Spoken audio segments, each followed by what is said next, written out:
வணக்கம். நான் கிருஷ்ணமூர்த்தி, குப்பு பயிற்சியாளர். நம்ம போன வீடியோஸில் செயின் ஸ்டிக் அதாவது நிஞ்சாக்கு வந்து எப்படி சுற்றணுங்கிற 2 ஸ்டைலில் நான் சொல்லிக் கொடுத்தேன். நீங்கள் அதை ப்ராக்டிஸ் பண்ணியிருந்தீங்க அப்படின்னா, 3வதாக வந்து அட்டாக் பண்ணுறது. அதாவது நிஞ்சாக்கு வந்து நம்ம கண்ட்ரோலில் வச்சுட்டு அதை எப்படி வந்து இன்னொரு கட்டையை வந்து நம்ம கண்ட்ரோல் பண்ணுறோம் அப்படின்றது ரொம்ப முக்கியமானது. முக்கியமானது என்னென்னா பார்த்தீங்கன்னா இந்த கேட்ச் எல்லோரும் பொதுவாக பார்த்துருப்பீங்க. நம்ம செயின் ஸ்டிக் சுற்றி முடிச்சோன்னா நம்ம அட்டாக் பண்ணாலும் சரி, ப்ராக்டிஸ் பண்ணாலும் சரி, முடிச்சிட்டோம் அப்படின்னா ஒரு அட்டாக் பண்ணியாச்சுனாலும் சரி, ஒரு 2-3 ஸ்டெப்ஸை நம்ம கண்டினியூ ப்ராக்டிஸ் பண்ண உடனே டக்குன்னு வந்து பார்த்திங்கன்னா இந்த மாதிரி ஒரு கிரிப்பில் கொண்டு வந்து நிறுத்திடணும். ஸோ இந்த கிரிப் வந்து ரொம்ப முக்கியமானது. நம்ம இந்த வெப்பன் வந்து நீங்கள் ஸ்ட்ரீட்டில் எங்கேயாவது யூஸ் பண்ணால் கூட ஒரு அட்டாக்காக பண்ணாலும் இப்படி வெளியே எடுத்தாலும் திரும்ப கொண்டு வந்து நீங்கள் இந்த இடத்துல தான் வைக்கணும். ஸோ இந்த கிரிப் எப்படின்றத நான் தெளிவாக சொல்கிறேன். முதல்ல செயின் ஸ்டிக்கு நான் சொன்ன மாதிரி தான் உங்கள் பிடி வந்து இந்த இடத்துல இருக்கணும், இறக்கி பிடிக்கக்கூடாது. ஓகே, அப்போ தான் வந்து உங்களால் வந்து கண்ட்ரோலாக அதை பண்ண முடியும்.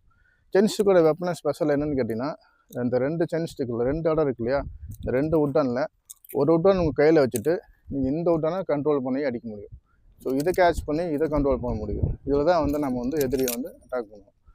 இன்னொன்று செயின் ஸ்டிக் வந்து எப்போவுமே மொத்தம் 3 ஸ்டைல் இருக்கும். அதில் வந்து ஒன்று வந்து பார்த்திங்கன்னா உட்டன் இருக்கும், இன்னொன்று வந்து பிளாஸ்டிக்கு, இன்னொன்று ஸ்டீலு. மொத்தம் 3 ஸ்டைலில் விற்கும். நீங்கள் இதை வாங்கணும்னு ஆசைப்பட்டீங்கன்னா ஃபஸ்ட்டு வந்து நீங்கள் உட்டன்லேயே ப்ராக்டிஸ் பண்ணுங்கள். அது ரொம்ப சேஃபாக இருக்கும், ரொம்ப நல்லதும் கூட. ஏன்னா உட்டனில் பண்ணும்போது நமக்கு வந்து கையில் வந்து சின்ன காயானா கூட எந்த பிரச்சனையும் வராது. ஸோ உட்டனும் அவசியம் இல்லை, உட்டன் ரொம்ப அவசியம் தான். ஆனால் பிளாஸ்டிக் வந்து யூஸ் பண்ணாதுலாம். அதே மாதிரி பிளாஸ்டிக் நிஞ்சாக்கு பெருசாக யூஸ் ஆகாது. ஸோ அதை யூஸ் பண்ணாதீங்க. முடிஞ்ச வரைக்கும் செயின் ஸ்டிக்கை உட்டன்லேயே வாங்க. ஓகே, சரி பார்க்கலாம் இன்றைக்கி அட்டாக் பண்ணுறது அப்படின்னு போங்க. இப்போது நம்ம செயின் ஸ்டிக் ஒன்று ப்ராக்டிஸ் பண்ண போகிறோம் அப்படின்னா, நம்ம லெக்கு வந்து ஒரு ஸ்டான்ஸில் நிற்போம் இல்லையா. பாருங்கள், இந்த லெக்கு வந்து இப்படி தான் நிற்கணும். ரொம்ப குறுகலாவோ இந்த மாதிரி ஒரு ஸ்டாண்டிங் இல்லாமல் நிற்காமல் கரெக்டான ஒரு பொசிஷன் நின்றுக்கணும். இதான் வந்து சைனீஸ் நிஞ்சாக் சுற்றும் போது நம்ம நிற்கக்கூடிய ஒரு ஸ்டைல். அடுத்தது இப்போ பண்ண போகிறது வந்து ஸ்டிக்கை வந்து நார்மலாக எடுத்துக்கோங்க. இப்படி பேக் சைடில் கேட்ச் பண்ணுங்கள். ஓகே, ஃபஸ்ட்டு வந்து இப்போ பேக் சைடில் நான் ஏற்கனவே சொல்லியிருக்கேன், என்னோடய வீடியோ பார்த்து உங்களுக்கு தெரிஞ்சிருக்கும். பேக் சைடு இது பேக் சைடு. இப்போ ஃப்ரண்ட்டில் சுற்றும் போது நம்ம ஒரே ஃப்ரண்ட்டை நேராக த்ரோ பண்ணி கொண்டு வரலாம், இல்லைன்னா ஒரு ரோல் பண்ணி கூட கொண்டு வரலாம். 2 ஸ்டைலில் பண்ணலாம். பாருங்கள், ஃபஸ்ட்டு 1 2 3. இப்போது நான் 2-3 சுற்று சேஞ்ச் பண்ணி திரும்ப நான் கிரிப்பு பண்ணுறேன் அப்படின்னு பாருங்கள். அப்போ தான் உங்களுக்கு தெரியும். ஏன்னா 1 2 3 4 5 6 இது வந்து 6 1 திரும்ப பேக் 2 3 2 5 பாம்.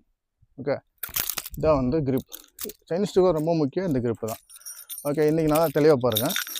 ஃபஸ்ட்டு நேராக நின்றுக்குங்க.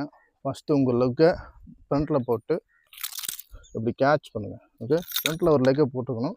இப்படி கேட்ச் பண்ணி திரும்ப ஸ்டாண்ட் பண்ணிக்க. ஓகே, இந்த மாதிரி லெக்கு நான் ஏற்கனவே சொல்லியிருக்கேன். ஃபார்வேர்டு ஒரு லெக்கை முன்னாடி டவுன் பண்ணி ஒரு லெக்கை பின்னாடி ஸ்ட்ரைட்டாக வச்சோம்னா ஃபார்வேர்டு. ஸோ ஹேண்டு சும்மா இந்த ஹேண்ட் அப்படி வச்சுக்கோங்க. இந்த கிரிப்பு அப்படி வச்சுக்கோங்க. 1 2. ஓகேவா, இதான் கிரிப். 1 2 2 2. இப்போ கேட்ச். ஸோ இந்த கேட்ச் ரொம்ப முக்கியமானது. நம்ம வந்து இது ப்ராக்டிஸ் பண்ணால் தான் வரும். 1 2. ஓகே, ஸோ இது எப்படி பண்ணணும்னு நல்லா பாருங்கள். பின்னாடி கேட்ச் பண்ணி திரும்ப ரொட்டேஷன் பண்ணி கேட்ச் பண்ணலாம். 1 2 1 2 1 2. ஓகே, கிச்.